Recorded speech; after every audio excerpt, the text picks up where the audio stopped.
आज तो आप परमेश्वर के काम के लिए भी आपके पास समय नहीं होता, परमेश्वर को टाइम देने के लिए आपके पास समय नहीं होता। मरोगे क्या आप परमेश्वर के लिए? आप तो उसी समय परमेश्वर कौन नहीं, यीशु हम तो जानते नहीं कौन परमेश्वर, हम तो कभी यीशु को जानते ही नहीं है, हम मानते थोड़ी है। चलो किसके सामने झुकना है बोलो, मैं झुक जाऊंगा।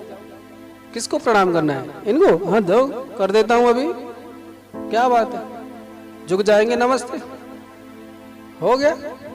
और कहता है कि जो अपना प्राण को बचाना चाहे वो उसे खोएगा,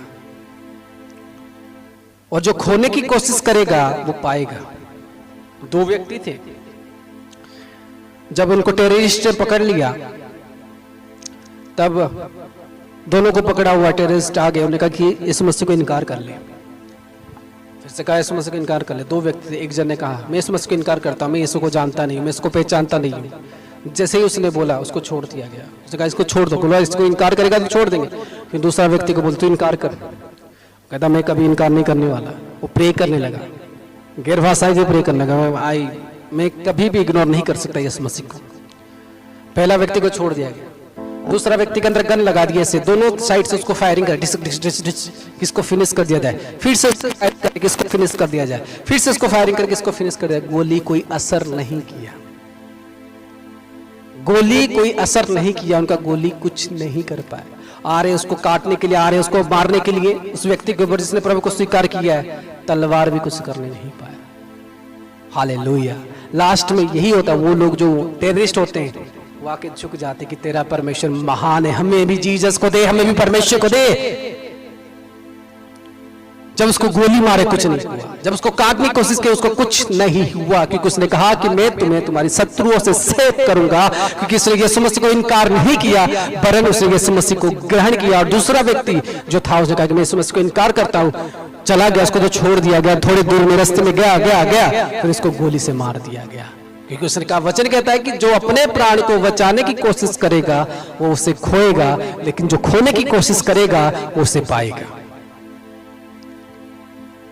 उसी तरह आज इन व्यक्ति के जीवन में सेम स्टोरी हुआ कि एक ने कहा मैं छोड़ रहा हूं, क्यों? कि उसकी बंदूक आ गया, मैं तो उड़ जाऊंगा, मैं तो मर जाऊंगा।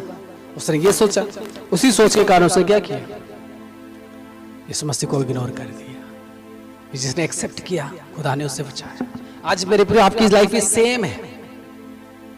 क्या प्रभु में हो, अगर आपकी परमेश्वर को इंप्रेस करने के लिए काम नहीं चल रहा, दुनिया को इंप्रेस करने के लिए चल रहा है, अपनी धन संपत्ति के लिए चल रहा है, अपने बच्चों के लिए चल रहा है, अपने परिवार के लिए चल रहा है, पत्नियों के लिए चल रहा है, पति के लिए चल रहा है, मामा काका के लिए चल रहा है, तो आप एक स्पिरिचुअल नहीं हो।